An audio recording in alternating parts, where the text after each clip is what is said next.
Frindle by Andrew Clements. Chapter 12. Airwaves. Within a week after the article was published in the Westfield Gazette, the kids at the junior high and the kids at the high school had stopped using the word pen and had started using the word Frindle. They loved it. Nick became sort of a hero for kids all over town, and he quickly learned that being a hero, even if you're only a local hero, isn't a free ride. It has a price. People noticed Nick when he walked into his dad's hardware store, or when he stood in line at the penny pantry to buy a candy bar. He could feel it when someone recognized him, and it made him shy and awkward. Kids at school started expecting him to be clever and funny all the time, and even for a kid as smart as Nick, that was asking a lot. Every teacher, the office secretary, the principal, even the school nurse, and the custodian all seemed to be watching. Always watching. His parents were great about everything. True, his mom had been upset when the article first came out, and so had his dad. Nick had said, "But I didn't do anything wrong, Mom, and neither did that lady from the newspaper." And his parents could see that he was right. The things in the article were true. And the truth is the truth, and nothing could be done about it now. Even though it made them uncomfortable to have their boy talked about all over town, secretly, Nick's mom and dad were pleased. After all, a brand new word is a pretty amazing thing. Their Nicholas was quite a fellow. No getting around it. Someone else in town thought this brand new word was pretty amazing too. Bud Lawrence had lived all his life in Westfield, and when he was only 19 years old, he had saved enough money to make an investment. He looked around for a good idea and then bought the first Dairy Queen in the state. After a few years, he bought a McDonald's restaurant. That was almost 30 years ago, and these two restaurants had made him rich, one of Westfield's leading citizens. When Bud Lawrence saw the article about the new word, he had his lawyer file a preliminary trademark claim on the word Frindle. Within 4 days, he had set up a small company that was selling cheap plastic ballpoint pens specially imprinted with the word Frindle. He sold 3,000 Frindles the first week, and they sold so fast that stores all over Westfield couldn't keep them in stock. Then just as quickly, kids stopped asking for Frindles. The sales slowed down, and Bud Lawrence started thinking about other projects. A week later, it was Halloween. The leaves started falling, and it seemed like the town was going to quiet down.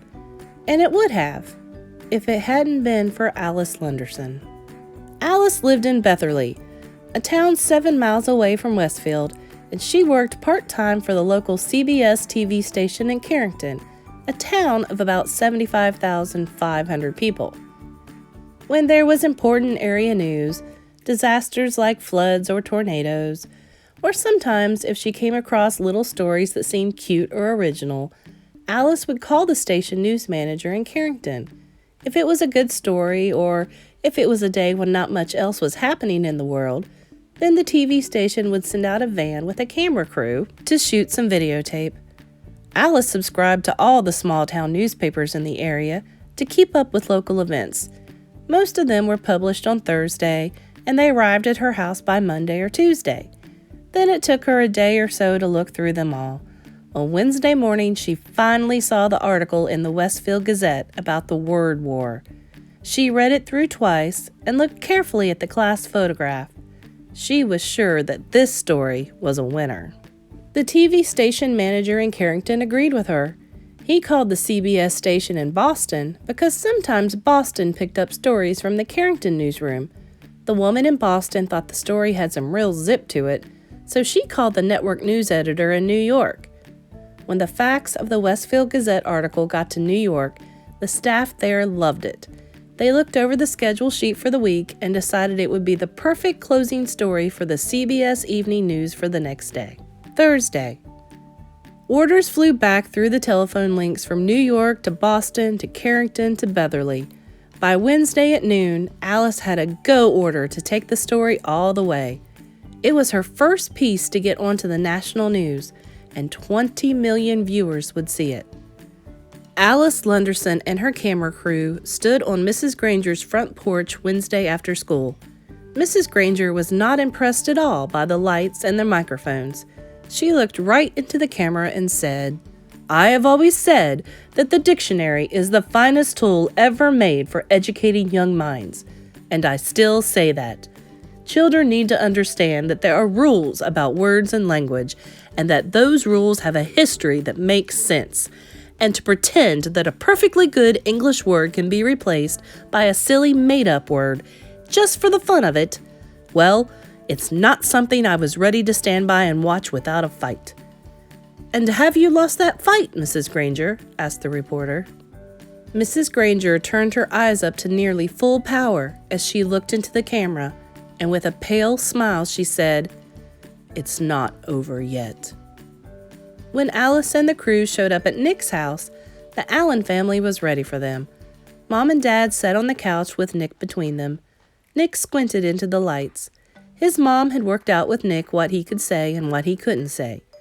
"You remember, young man," she had told him as she combed his hair, "these reporters are just looking for a quick story that will make some excitement. But you have to stay here and live in this town. So mind your P's and Q's." As they sat there on the couch, Mrs. Allen had her foot on top of Nick's under the coffee table, and if she pushed down, it meant that the reporter had just asked a question that she was going to answer for him. Mrs. Allen did not trust reporters. "So tell me, Nick, why did you make up this new word, Frindle?" asked Alice Lunderson.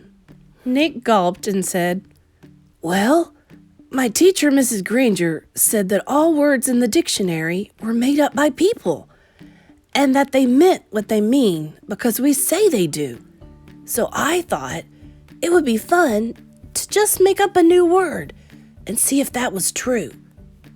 "And were you surprised when Mrs. Granger got mad about that?" asked Alice with a smile. There was a push on Nick's foot, and his mother said, "We never felt that Mrs. Granger got angry. When everyone started using the word Frindle, it just got to be a disruption. That's all. She's really a very fine teacher."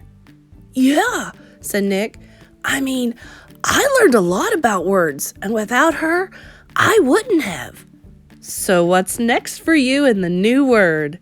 Alice was wrapping it up. She could see that Nick and his parents were not going to be pushed into saying anything controversial, so she just kept it light and happy. "Well," said Nick, "the funny thing is, even though I invented it, it's not my word anymore. Frindle belongs to everyone now, and I guess everyone will figure out what happens together." Alice had a short chat with a worried-looking Mrs. Chatham and a smiling Bud Lawrence, maker of the official Frindle. Then she shot her opening bit and her closing bit, and the camera crew drove back to Carrington to edit all the pieces together and put them together into a 2-minute news story. The next night, when all the serious news about wars and oil prices and world food supplies had been talked about on the CBS Evening News, the anchorman looked into the camera and smiled.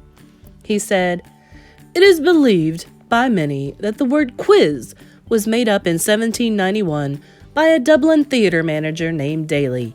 He had bet someone that he could invent a brand new word in the English language, and he chalked up the letters Q-U-I-Z onto every wall and building in town. The next morning, there it was, and within a week, people all over Ireland were wondering what it could mean, and a new word had been created. Quiz is the only word in English that was invented by one person for no particular reason. That is, until now. Now there is a new word, Frindle. And here is Alice Lunderson in Westfield, New Hampshire, with the story." Alice came on the screen with a short introduction. Then right there on TV, Mrs. Granger and Nick and Bud Lawrence and Nick's mom were talking to 20 million people about Frindles. One of those 20 million people was a producer for The Late Show with David Letterman, and another one of those 20 million people was a staff writer for People magazine. And another one was a writer for 321 Contact magazine for kids. Dozens of other writers and producers and marketing people saw that story on the news, and all of them smelled a great story. During the next 3 weeks, every man, woman, and child in America heard about this funny new word that kids were using instead of the word pen. And kids in Ohio and Iowa and New York and Texas and California started using it too. Bud Lawrence was suddenly flooded with orders for anything with the word Frindle on it, and he quickly got interested again. But there were complications. Bud's lawyer said, "You see that stack of orders there? Trouble. That's what that is. We got a trademark filed, but it's only like an application. The whole country knows that little kid made up the word. And unless you make a deal with his dad, you're going to end up with nothing. Maybe even a big fat lawsuit. That kid owns that word." When Mr. Allen came home at lunchtime, his wife told him that he had to call Bud Lawrence. "It's something about the new word."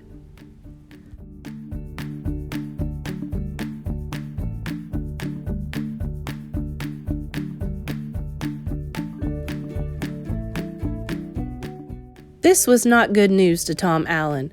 He was sick and tired of all the fuss, and being away from the hardware store so much while all this nonsense was happening had put him weeks behind on his paperwork. He'd be lucky now to get his Christmas order in time. Even though he didn't really want anything to do with it, Bud was an old friend. So on the way back to the store, Nick's dad went to Bud Lawrence's office. "Tom, good to see you," said Bud. He stood up and walked around his desk to shake hands. "Have a seat." Tom sat down uneasily, and Bud pulled another chair over. "Ever seen Westfield so stirred up about anything in your life? You and Jenny must be pretty proud of that boy of yours." Bud couldn't remember Nick's name. Tom shifted in his chair and nodded. "Yes, he's quite something, that's for sure. But I tell you, Bud, I'm ready for it all just to die down and blow away. Too much fuss." Instantly, Bud saw how to get what he wanted. "Well, Tom, I'm afraid it's not really going to go away. Looks like something started up, and people are real interested. You probably saw those bright red ballpoint pens around town with the word Frindle on them. That was my doing, just testing the waters. But your boy, he owns that word. I got my lawyer to apply for a trademark a few weeks back because that's just the way I am. New thing comes along, I like to be right there in the middle of it." He grinned at Tom Allen, and Tom smiled back weakly. "Right now, I got a shirt printer in Massachusetts, and another one in Chicago, and another one in Los Angeles, making t-shirts with the word Frindle above the picture of a pen. I mean a Frindle.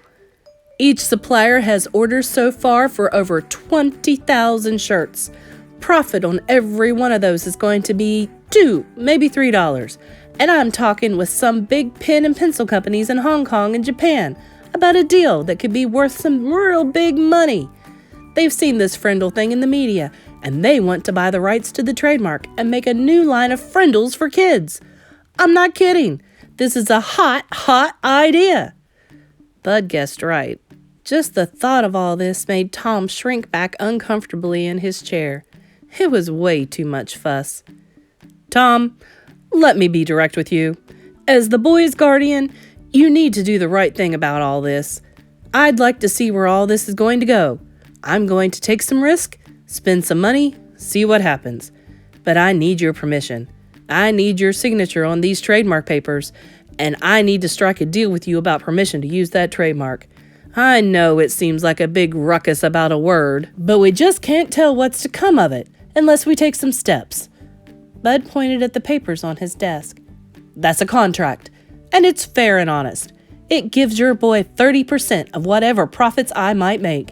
That's a fair royalty, generous for this kind of deal. So what do you say? Make sense? Let me take care of all the fuss and see if some good doesn't maybe come of it all." The papers and a pen were there on the desk next to Tom.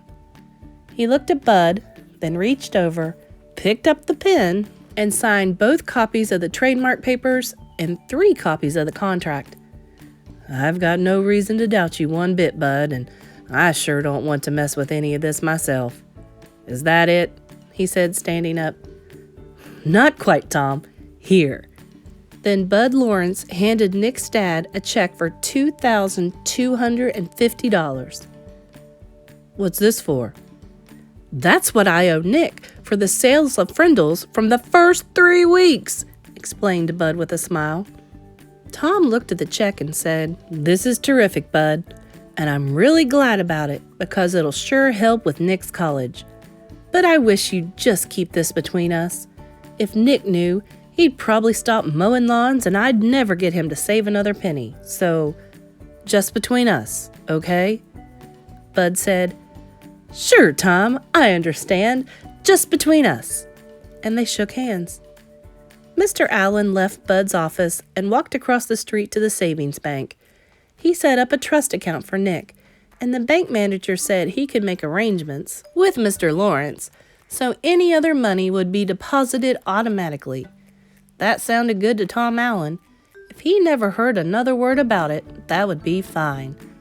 As Nick's dad walked slowly back to the hardware store, he wondered if things were ever going to be the same again in his quiet little town.